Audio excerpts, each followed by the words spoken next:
I'm Scott. I'm Bill. And we're the Trade Guys. You're listening to The Trade Guys, a podcast produced by CSIS, where we talk about trade in terms that everyone can understand. I'm Alex Kissling, and I'm here with Scott Miller and Bill Reich, the CSIS Trade Guys. Thanks for listening to The Trade Guys. On today's episode, we break down the Trump administration's latest moves on critical minerals, as well as the evolving situation in Cuba, where the administration is threatening tariffs on countries that continue to supply oil to the island. Then, we turn to Europe and new steps to tighten sanctions on Russia ahead of the 4th anniversary of the full-scale invasion of Ukraine. All that and more on today's episode of The Trade Guys. All right, guys, we have a lot to cover today, so let's dive in. We're going to start with an issue that's dominated the policy conversation in Washington over the past week, and that's critical minerals. On Wednesday, the State Department convened a major ministerial summit on the issue, and the day before, forgive the shameless plug here, CSIS held a forum alongside that ministerial featuring Secretaries Burgum and Lutnick, as well as a wide range of senior administration officials and international delegations. All of this talking about securing the critical minerals supply chain. Amid this flurry of activity, President Trump announced a new $12 billion critical minerals stockpile called Project Vault, which will be focused on civilian industrial needs and will be funded by a mix of private capital and loans from the EXIM Bank. At the same time, the administration signaled a broader effort to stabilize global critical minerals markets through potential partnerships with Mexico, EU, and Japan centered around setting price floors to counter market distortions. So, Scott, there's a lot going on here. It's a huge issue, and I want to dive into it with you. But maybe we can start with this term we've heard a lot this week, this price floors and how it relates to Project Vault. So let us start there if we can. There's not much to read on the issue. I would make that as the opening caveat. We're inferring this from things that have been said at press conferences. Of course, at the mothership, CSIS hosted a magnificent series of events. So those of you hunkering for more information, this is a good time just to log on to csis.org. The front page is loaded with information opportunities. And a hat tip to our colleague Gracelyn Bascarin and her team in the Critical Minerals Project down in the DSD department, as we call it at CSIS. They did a terrific job pulling that off. So, yes. Very impressive amount of content there. It's really well done. In any case, so we've got this idea of, I think the way to look at critical minerals is we used to call them rare earths and realize they're not that rare as a share of the Earth's crust. They can be found a lot of places.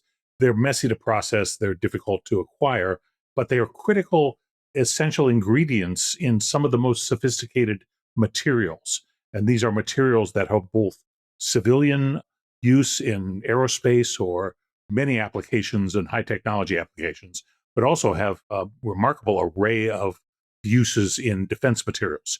So they're vitally important for both the U.S. economy, being a high-tech economy that it is, but also the U.S. defense business. So that's very important. And what you have is a situation where China has a dominant position in both the extraction and processing of these materials. And it's, in the words of U.S. antitrust law, it's abusing its dominant position and managing prices and managing export restrictions and things like that fit its policy goals, but are not characteristic of an open market. I think what the administration has proposed in both the sectoral trade agreement and the Project Vault is a way to address that, to get development of materials in domestic industries, get the extraction or mining and processing of these materials done in a way where the availability is not China or nothing. In order to do that, there have to be some management on the downside of pricing so that the companies have the incentives to follow through. There also has to be some reform in permitting and lots of other things. For me, the most entertaining and imaginative part of this was to use the Export-Import Bank, which is an export finance organization, one of a number of government-owned corporations that would include the Postal Service and the Federal Deposit Insurance Corporation. You can name a lot of them, but the Export-Import Bank is a U.S.-owned, government-owned corporation that is in the business of providing export financing, essentially. Export guarantees is a whole series of activities related to sales of U.S. products abroad. I don't know if it's all legal, but it does have a board that's appointed by the president, confirmed by the Senate, and that board has positioned themselves to make use of loan guarantees to support this very effort, which I think is fascinating given that the Export-Import Bank nearly went out of existence. In fact, it failed to meet most of the teens in the last decade or so because it didn't have a quorum. It suddenly became controversial and it couldn't do much, but now it found a new use. So it's kind of exciting to see what might happen. It's, I think, exactly the right thing to do. With respect to the multilateral agreement, there's much less known about that. It does bear a resemblance to sectoral agreements that were conducted during the Uruguay round of the GATT. I was very involved in the chemical harmonizations agreement. There was a 0 for 0 sectoral agreement on pharmaceuticals, several others as well. And these were MFN, run through the WTO or its predecessor. And it's an interesting way to get people together to lower tariffs in sectors. You can also use it to apply disciplines. Members have to agree to not apply economic coercion in their sales or something like that. They haven't said much about where it goes. It's familiar from that standpoint, but yet to be defined. Bill, you have a lot of questions on this one, don't you? Well, some questions and a couple comments on what Scott said. The Exim Bank, what's happening is really kind of a continuation of something that President Biden started, which was to reinterpret the bank's mandate as permitting financing of domestic production if it was going to lead to exports. That's the new interpretation, which broadens the bank's mandate. And what Trump is doing is kind of a further expansion of that. There were not a lot of eyebrows raised when Biden did that. They didn't operationalize it in an enormous extent. I think they did a few deals, but it does suggest that there's a mission creep going on here, if you will. And it's interesting that a lot of what's going on now is being pushed by the Republicans, who were the people really responsible for the bank's authorization expiring back in the teens, which is Scott referred to. And it was known at that time in conservative circles rather derisively as the Bank of Boeing, because a big chunk of its financing went to Boeing to finance. Well, the money doesn't go to Boeing. The loans go to the foreign purchasers of the planes. But the people that were upset about it 10 years ago seem to be okay with this expansion. So we'll go with the flow. Well, one of those was Delta Airlines, which had a long-term purchasing agreement with Airbus. So there was a little confusion commercially within the U.S. industry. This is why I don't go on Delta, because they tried to destroy the bank. And I think that was, yes, it may have been, it was more revenge for them. I don't think they suffered, but neither here nor there. There's unanswered questions on the vault and unanswered questions on the agreements. On the vault, there seems to be a good bit of planning behind this. It just hasn't all come out. So I'm not worried that this is some half-baked scheme that nobody's thought about. I think we just don't have the information right now, but it will emerge over the next few days, I imagine. I don't have a clear understanding of the basis for withdrawals. This is designed for the private sector. There is, in fact, a critical minerals repository. I almost said suppository, but repository. It's a different conversation, Bill. That's in the health department. Different repository for defense critical minerals. This is for civilian use. Who gets to use it and what the terms of use are remains to be fleshed out. The big thing that seems to be missing is a list of the minerals that are going to be covered, which is not a small issue. And some of these minerals are, a little goes a long way. So you don't have to stockpile, 8 million tons of lithium. On the other hand, some of them, like copper, a lot goes a long way. And it'll be interesting to see what they include on the list, which will also send signals about how quickly the money gets used up. Because if you're going to buy something like copper, where the price has been going up significantly, along with gold and silver, then the 12 billion is going to get exhausted, I think, fairly quickly. The other issue that Scott alluded to that is missing, certainly from the vault, it wasn't supposed to be included in the vault, and we'll see what happens on the minerals agreements side, is the question of processing. And what most people have concluded over time is, as Scott started out saying, the minerals are not scarce, they're not rare, they're not evenly divided across the earth. We have some, we don't have all of them, but they're around. Where China has the near monopoly is on the processing or refining capability. And the vault does nothing for that. And whether the minerals agreements that have been signed do something on that. Remains to be seen, but it's not clearly a part of all that. And that gets to the price floor issue, which is, again, a question of pricing of the minerals. I think not the question yet, anyway, of the processing of the processed commodities. There, I would disagree a little bit with Scott about the analogy with prior WTO sectoral agreements. The other agreements are the ambition was zero for zero. The ambition was tariff lowering, market creating. This is tariff raising because the context is different. The concern here, which has been amply demonstrated by Chinese practice, is what the Chinese have done in this case is when somebody builds a plant or begins to do something with minerals, the Chinese come in and price undercut them. Of course. And make it impossible then for the American facility or whatever facility is to make any money. So that facility goes bankrupt and then the Chinese can raise the price. This is classic monopolistic behavior. And this is exactly the kind of thing that our antitrust laws were designed to prevent. China, of course, is not subject to U.S. antitrust law. So we have to think about this a different way. And the idea of the price floor, rather than... Give it to us in layman's terms here. What does this mean? Well, the idea is that basically, I think it's more like a customs union. If you're in the group, it's going to be a zero tariff or a low tariff. So we and the EU and the Japanese, if this is done, and that's not done yet, but if it is done, we will sell to each other cheap, zero tariffs. There will be an external tariff coming in on minerals coming from parties that are not in the group, meaning China. So if China wants to sell into, in this case, Japan, Europe, the United States, anybody else we can get to sign, they will pay a high tariff, which is designed to prevent them from undercutting the domestic price. And if it's done properly, it may work. Once again, blows up the MFN concept, the most favored nation concept, but we're long past worrying about that. That's being destroyed for years. Well, you have duopoly pricing. You have the pricing with the customs union trades at, and then you have China price.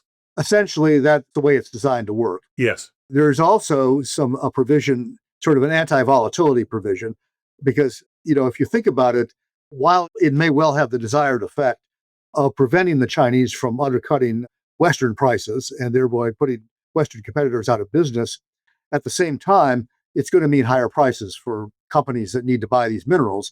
So it's going to be inflationary. And it might be, depending upon how things develop, highly inflationary if there's a rush to buy all this stuff. So they've added a clause that says that if you're going to, in the case of the vault, where you're going to be withdrawing minerals, they've said, if you're going to withdraw minerals, you have to do it at the price you're providing, but you also have to commit to do it again later on at the same price. So that's designed, I think, to deter price volatility in case there's a rush on some particular mineral and the price spirals upwards. This is designed to make sure that it stays within bounds. We'll see if that works too. I think the biggest hang up on all this is still going to be the processing question, which I don't see really answered in any of it. The rest of it seems to be potentially a sensible approach.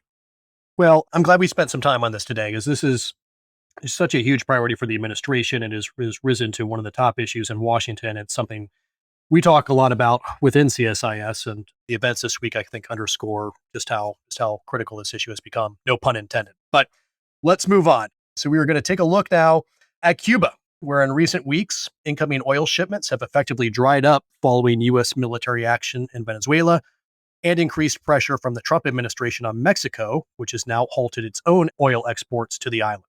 And as of this recording, Cuba has not received an oil shipment since January 9, believe it or not, according to the Financial Times. And on January 29th, President Trump signed an executive order that opens the door to tariffs on countries that supply oil to Cuba, invoking his authorities under IEEPA, of course. The suspension of oil deliveries has contributed to worsening power shortages across the island over the recent weeks, and is now raising serious concerns about the humanitarian consequences of these policies. But I want to focus on the tariffs angle here first. Bill, give us a rundown on what's happening here and how are countries going to respond to Trump's threat of tariffs?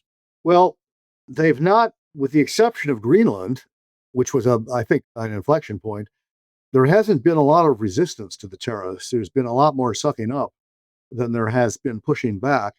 This is kind of a very specific case. There weren't that many countries shipping oil to Cuba anyway. And so Right. It was Venezuela and then Mexico. Venezuela and Mexico used to be Russia, but that has subsided. I mean, Russia's been their lifeline for decades. And Russia has said it will do what it can to continue to support. But yeah, Venezuela and Mexico are 1 and 2. Russia has their own problems right now. So we'll see how that, We'll cover that in about 5 minutes. yeah, we'll see how that goes. But as of today, there was apparently another major blackout in Cuba. The estimate is they've got 2 to 3 weeks of supply left before they run out completely. And I think what that means, and Alex, you alluded to it at the end, is there's a humanitarian disaster in the making here if they can't get energy to keep their economy afloat. And I think that if you look at the administration, my sense is this is mostly a Rubio play more than it is Trump or anybody else. He's been hostile to the Cuban regime. His family is from Cuba, has introduced numerous pieces of legislation when he was in the Senate, trying to tighten the embargo, was at odds with the Obama administration, which was trying to loosen it. We'll see what happens. People know the history of this. We've had a total embargo since 1962. And guess what? The regime is still there. Yeah, and they just blame us for all their problems. Yes, we've given them an excuse. Every time anything goes wrong, it's because of the Americans. And now that will actually be true.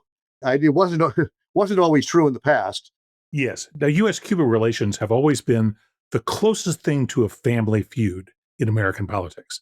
I mean, it really gets down to a group of people who basically were exiled by the Castro regime when Batista fell and the island went communist. Most of them wound up at that era in South Florida and have been a very important and quite potent political faction since then. So American politics works like it's supposed to. And that tension between Cuba and the United States is much more personal than you might suspect if you haven't been close to it. Then that's true for a lot of Cuban Americans. So that's a reality. Now, it's hard to match the Venezuelan price that Cuba was paying for Venezuelan oil, which, as I understand, was free. Venezuela was getting some things in return, like Maduro's security force was all Cuban. That didn't work out so well. And I think a lot of their medical doctors are Cuban. But having said that, Cuba was clearly one of the big losers in executing Maduro's arrest warrant. So what we do next, I would hope there's a little room for a carrot as well as sticks. The sticks are probably mandatory given the politics, but some humanitarian outreach wouldn't be crazy at this point. The people on the island are desperately poor. And while you may have a goal of regime change, I don't think preserving hostilities at the price of human life is a good bargain. So I hope there's some of that. It's hard to tell. I worked on this when I was at the NFTC. We were opposed to the embargo, full disclosure. And it'll be interesting to see how the politics of this play out in Florida, actually also in New Jersey, where there's a decent sized Cuban population. Remember Senator Menendez? Yes. Who is right up there with Rubio and wanting to stick it to the Castro regime. Always a bipartisan co-sponsor. Yes. Right. Neither of them in the Senate right now. Good point. But there are successors. The politics of this, though, is more complicated, I think, these days than it started out to be. In the beginning, True. The Cubans that went to Florida after Castro took over were largely upper-class Cubans who had had their property expropriated by the government. And this has been a sore point ever since. Yes. And there's still a bunch of them alive, and basically they want it back. That's not likely to happen. But the interesting thing about that is that if you skip down to a generation or two, down to the grandchildren and the great-grandchildren, what we learned when we were working on this is their attitude is something different. They are not really interested in getting the family estate back or the family factory back. They're a lot more interested in going back to Cuba to visit their grandmother or their cousins or other relatives that are still there. And when George W. Bush tightened up the travel restrictions, which Obama subsequently loosened and which Trump, I think, is tightening again, when Bush tightened them in the aughts, there was a good bit of pushback in Florida because what he basically did was make it harder for second and third generation Cubans to go visit their relatives. And there weren't any political implications. They just wanted to go back and see relatives. So I'm not entirely sure that trying to squeeze the Cubans to the extent that Trump is trying to squeeze them is going to be as popular in Cuba as you think it is. It will be with the old folks no question. They've been living for this moment for 62 years. Right. But I'm not so sure that their children and grandchildren feel the same way. We'll see how that plays out in the congressional election, where it'll probably be an issue in Florida and in New Jersey and probably nowhere else. Mhm. Right. Well, there you go. I'm determined to have a USMCA angle to every episode here for the foreseeable future. So put yourself in Mexico's shoes here. I don't think that they've made any sort of formal announcement that they're halting their oil shipments to Cuba. Of course, in practice, they've done that. Is there any calculus here on their end around USMCA renegotiations from your perspectives? I don't think there's any margin at this point of poking the bear. I mean, look at what happened on civil aviation with Canada. It was just, kind of a waste of bureaucratic energy, but there's no upside in it. So my guess is they're going to manage it quietly. And, if they've got contracts, the contracts will be honored. It's not a lot of volume. At least Mexico didn't have a lot of sales volume into Cuba, but there's a void to fill from Venezuela. It'll be interesting to see. I agree with that. I think Trump has said that the Mexicans have said they'll stop shipping. Scheinbaum hasn't exactly said that, but it appears that they've stopped shipping, at least temporarily. We'll see how that plays out. I'm concerned that the way this will play out, because the regime is not just going to say, oh, we give up, Right. send in the Americans to take over the country. Unlikely. This is going to turn into a humanitarian disaster. And when you've got hospitals closing down because they don't have electricity Bad luck. and they can't operate the equipment, and you can't get ambulances to people that are in distress because they don't have any gasoline, that makes the news. And then a lot of people are just going to say, why are we doing this? We're harming a lot of innocent people who don't have any political stake in this. And no power and to change it. But they're the victims. Yeah, and I think that projection for oil running out within 15 to 20 days was made maybe a week ago. Yes. So I think this story is going to unfold here pretty quickly, perhaps over the next week or two. Heading to go over the cliff. Yes. Yes, no kidding, no kidding. All right, guys, let's wrap up today with a roundup of activity in Europe, with a look at the recent EU-India deal and at recent steps to tighten sanctions on Russia as we approach the 4th anniversary of the full-scale invasion of Ukraine. Kind of unbelievable we're at that point here. Let's start with the sanctions look here. There was news late last month that EU member states reached an agreement to block all Russian gas imports by late 2027. And the EU is working on its 20th sanctions package with proposals, perhaps including, among other things, restrictions on metals, further restrictions on Russian banks and oil companies, restrictions on crypto and financial entities, and countries assisting Russia's sanctions evasion. So, Scott, give us a rundown of what's happening here. After almost 4 years of escalating sanctions, Russia's economy is struggling, but it's still able to finance its war effort. And shameless self-plug here for the second time in this episode, our colleagues Seth Jones and Riley McCabe released a great paper earlier this month looking at the state of the war and the Russian economy. So listeners, give a look to that. It made quite a few headlines here in the United States. But Scott, what's going on here and what's the approach for Europe? Are they trying to cripple Russia, or are they just trying to isolate themselves here from, or insulate themselves from further dependence on Russian oil and other items? It seems to me they're fighting the good fight as they see it, but I never convinced an elected official of this. But diminishing returns are something that occurs in every field of economic activity. And that goes for sanctions too. And I do think that European sanctions have reached the point of diminishing returns. They didn't deter much in the first place.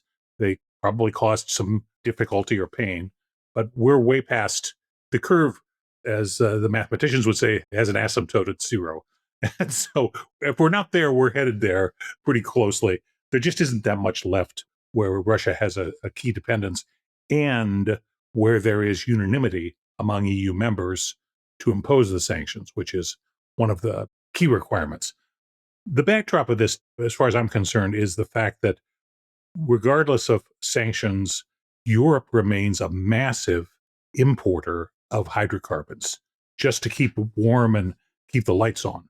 Roughly, European power consumption in total is 60 exajoules a year. That's total consumption. 40 of that 60 exajoules, so 2/3, is oil, gas liquids, and natural gas, and coal. So 4 hydrocarbons, 2/3 of consumption. Of that 40 exajoules of hydrocarbons, 34 are imported. 6 are produced in Europe. Unbelievable. 34 exajoules of power is basically all the natural gas consumed in the United States. It's a massive amount.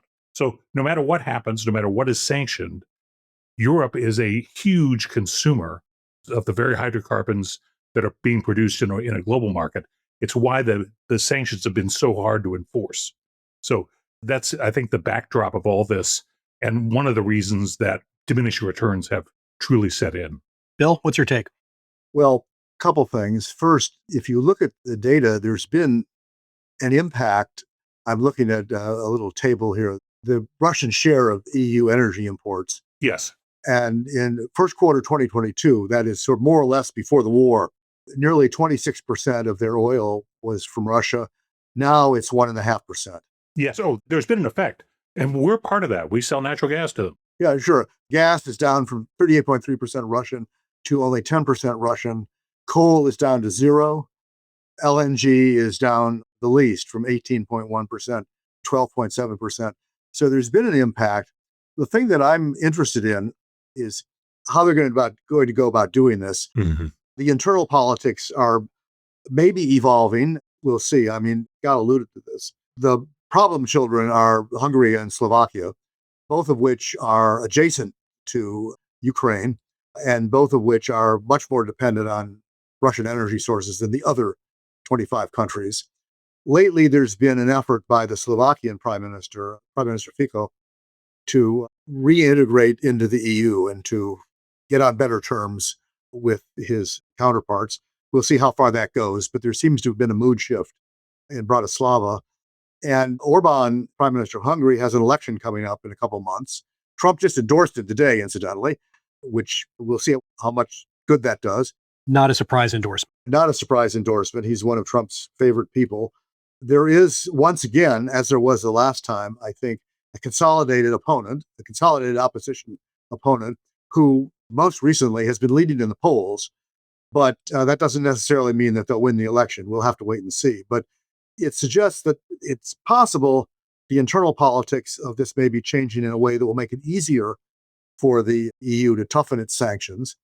The thing I've been looking at is the price cap, because, right now there is this complicated price cap mechanism in which the Europeans enforce reducing Russian imports by putting limitations on European maritime service providers like insurance people and shipping people. They can only support shipments of Russian oil if it is below the price cap. That's not been fully honored, and that poses lots of problems. The Europeans are apparently now considering just banning European service providers from providing these services to Russia.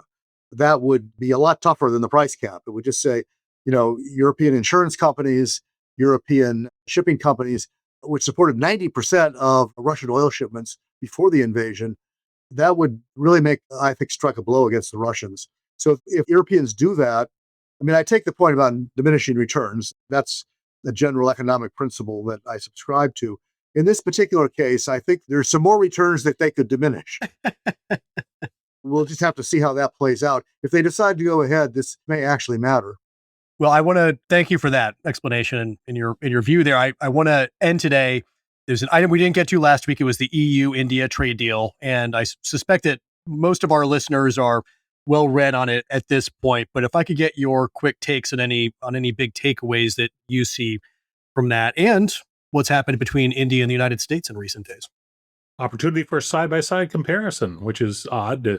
So, similar agreements completed on similar timing. So I have not seen paper on either. So, well, there will be paper on it next week because my column is going to be on exactly that subject. All right. And I'm going to look into it. This was brought to my attention by one of our listeners, actually, John Magnus, who is, I think, a great consulting partner. So if those of you that are looking for consulting services, think about John, but is also one of those people who's really good at thinking outside the box. And one of the things he pointed out to me is this is a rare case where you've got two back-to-back deals. EU-India, US-India, both done within 2 weeks of each other. So it's an ideal opportunity to compare and contrast. There's a lot of caveats. The facts aren't all out. We know from experience with other deals that with Trump, these deals are never final. So, you can't really draw a firm conclusion. And three, especially with India, there's always an implementation question. No matter what they agree to, will they actually do it? And even if they do it, will they slow roll it? If you look at the EU tariff cut agreements, most of those have a 10-year phase-in. So we're not talking about dramatic, immediate change in that case anyway. But, a quick look at the two, I think an easy conclusion to draw would be that we got more and gave less than the EU. And I have to think about whether that is really true or not, but that's an initial action. And if we did get more and gave less, what does that say about Trump's strategy vis-a-vis the European strategy? Good question. And fortunately, you're doing the show prep for next week. So thanks for the column. All right, guys, we'll leave it there. We're recording this before the Super Bowl, but this will air the day after the Super Bowl. So congratulations to the Patriots or congratulations to the Seahawks on a great game or a miserable game. We don't know, but we're going to leave it all options open here. The three of us are on to the Winter Olympics. Indeed. Oh, that's right. Bill, Yes. favorite Winter Olympic sport? Curling. Say curling. Oh, yeah, curling. That is. It's just fun to watch. I felt that was going to be the case. Scott? Oh, well, I have to go with the biathlon. Drive-by Norwegians. All right. I guess my other one would be the bobsled and the skeleton. These downhill things on these ice tracks are wonderful to watch. Well, that's the Winter Olympics. It's a little bit like NASCAR, where you're really watching to see who flips out and That's right. and gets killed, but it's still impressive and the talent that goes into it is impressive to watch. It's the old saying about the Winter Olympics. It's 100 different ways of sliding and slipping. Yep. Stay tuned. All right. All right, everybody. Thanks for tuning in. We'll see you next week. Thanks. Bye-bye.